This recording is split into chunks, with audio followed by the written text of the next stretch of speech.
दो कानून व्यवस्था चरमरा चुकी है, मैं कह सकता हूँ।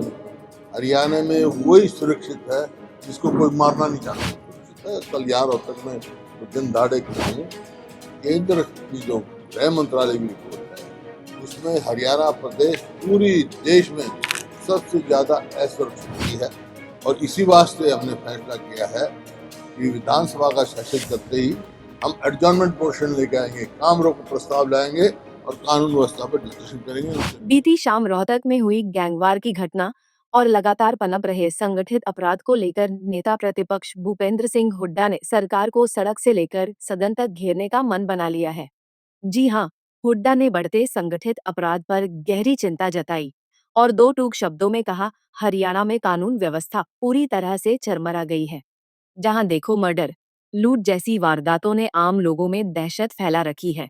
रोहतक में अपने निवास पर प्रेस कॉन्फ्रेंस में हुड्डा ने कहा कि हरियाणा में 50 से 60 गैंग सक्रिय हैं। वो कभी व्यापारी, तो कभी डॉक्टर और उद्योगपतियों को धमकाते हुए रंगदारी मांगते हैं, तो कभी दिन दहाड़े हत्याएं कर रहे हैं। हुड्डा ने कहा कि आज हरियाणा में वही सुरक्षित है जिसे कोई मारना नहीं चाहता।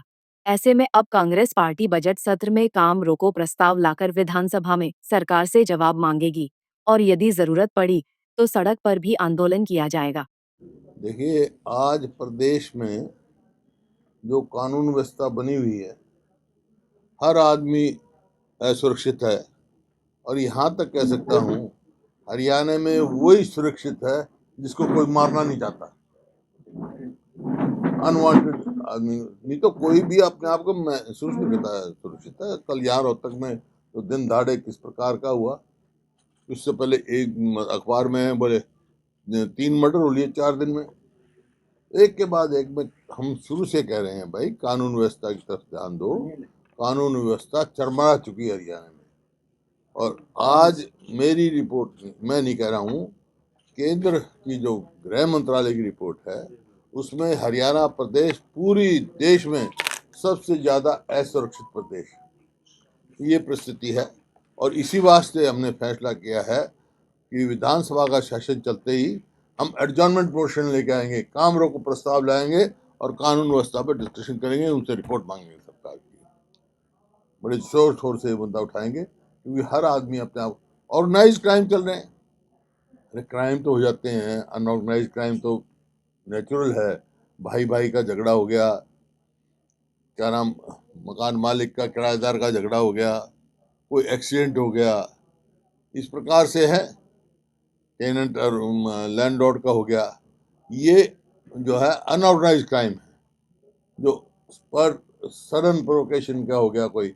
लेकिन ऑर्गेनाइज क्राइम वो है जो फिरौती मांगी जाती है और फिर क्लेम किया जाता है फलाना गैंग है, कत्ल किया जाता है, क्लेम किया जाता है तो फलाने गैंग का आदमी था, फलाने गैंग ने ओन किया इसको। ये ऑर्गेनाइज क्राइम। ऑर्गेनाइज क्राइम में आज हरियाणा में सबसे ज्यादा ऑर्गेनाइज क्राइम है। कम से कम 50-60 जो है गैंग काम कर रहे हैं हरियाणा में।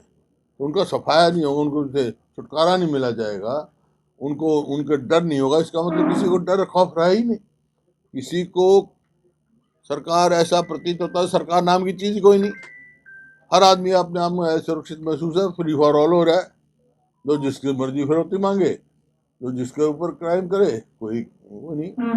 तो ये बड़ी स्थिति गंभीर है और इसके हम पूरे जोर शोर से विधानसभा में उठाएंगे और जरूरत पड़ी तो हम जगह जगह पर। आपको बता दें कि रोहतक में बीती शाम दिल्ली बाईपास पर सन्नी रिटोलिया गैंग के शूटर दिनेश उर्फ गोगा को दिन दहाड़े गोलियों से भून दिया गया।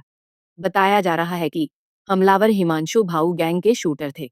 रोहतक में हुई गैंगवार की घटना से एक तरफ जहां लोगों में दहशत का माहौल है, वहीं पुलिस और सरकार का कानून व्यवस्था की भी पोल खुल गई है। हुड्डा का कहना है कि हरियाणा में कानून व्यवस्था की इतनी गंभीर स्थिति है कि उद्योगपति और व्यापारी पलायन कर रहे हैं और आम इंसान डर और खौफ के साए में जी रहा है। रोहतक से दीपक भारद्वाज, पंजाब केसरी टीवी।